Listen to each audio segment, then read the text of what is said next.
2020, año Beethoven. Portavoz indoblegable de grandes ideales universales. 2020, año Beethoven. 250 años del natalicio del atormentado compositor con fuerte carácter e impetuosa creatividad, siempre en busca del perfeccionismo. Su vida, sus secretas pasiones, su arte, su salvación.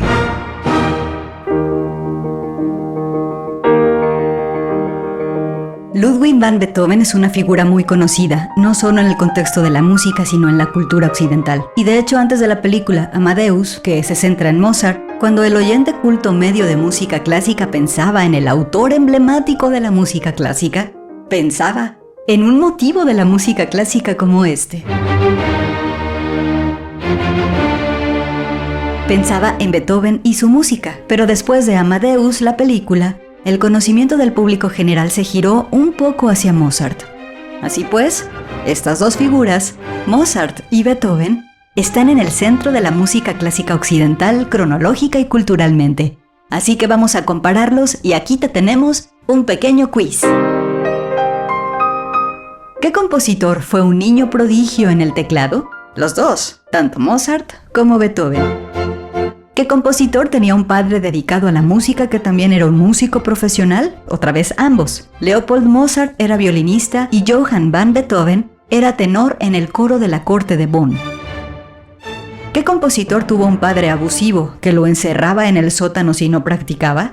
En este caso es Beethoven, porque Leopold Mozart le dio a su hijo una educación muy ilustrada. En cambio, Beethoven no fue muy apegado a su padre, más bien a su abuelo. ¿Qué compositor tenía un padre que lo hizo pasar por un año menor de lo que era? Bueno, otra vez, ambos padres hicieron esto. De hecho, el padre de Beethoven a veces intentó hacerlo pasar por 2 años más joven de lo que era en realidad. Cuando murió en 1827, Beethoven creía que tenía 55 años y no 57. ¿Qué compositor era experto en violín, órgano y piano? Otra vez, los dos lo eran. ¿Qué compositor tenía un oído absoluto, un oído perfecto? Bueno, pues sabemos con certeza que Mozart lo tenía, y sin duda Beethoven lo tuvo también. ¿Qué compositor se trasladó de una ciudad mucho más pequeña a Viena para poner a prueba sus habilidades interpretativas y de composición entre los mejores? Ambos lo hicieron. Mozart se mudó de Salzburgo y Beethoven de Bonn. ¿Qué compositor disfrutó de un cargo lucrativo como compositor de la corte del emperador del Sacro Imperio en Viena? Aquí lucrativa es la palabra clave y realmente solo Mozart tuvo ese cargo. Beethoven tenía una anualidad del archiduque, pero no venía directamente del propio emperador. ¿Qué compositor estudió, ya sea directa o indirectamente, con el viejo maestro Joseph Haydn? Bueno, ambos lo hicieron. Mozart estudió las partituras de Haydn y era un buen amigo personal de él. Beethoven estudió como un alumno más de Joseph Haydn tiempo después de la muerte de Mozart. ¿Qué compositor componía con regularidad lejos del piano? A diferencia de Haydn, que trabajaba en el piano, tanto Mozart como Beethoven componían regularmente en distintos tipos de escritorios. Tenían la música en sus oídos, así que no necesitaban inspirarse con un teclado de cualquier tipo. ¿A qué compositor le preocupaba su vestimenta? Bueno, a Mozart. Se puede ver que a Mozart le encantaban los abrigos rojos con botones de oro. Beethoven, en su atuendo, era bastante desordenado. ¿Qué compositor en más de una ocasión fue arrestado porque parecía un vagabundo? Beethoven, cuando paseaba por las calles de Viena.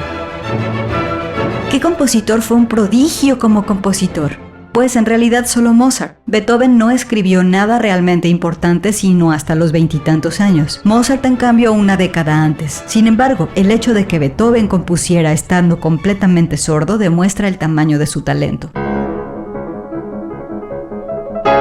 ¿Qué compositor escribió manuscritos casi terminados y trabajó con esmero en sus partituras? Mozart escribía con velocidad y sus partituras casi no tienen correcciones, lo que quiere decir que escribía la música al vuelo. La densidad de su escritura y el ángulo de las notas demuestran que sacaba la música de su cabeza de un solo impulso. Beethoven, en cambio, luchaba. Corregía una y otra vez, tachaba las partituras y su caligrafía era sucia y desordenada. La partitura de la famosa Novena Sinfonía parece un choque de trenes musical. Búscala en internet y explora al desaliñado Beethoven, quien se convirtió en un símbolo, en el icono del artista del siglo XIX.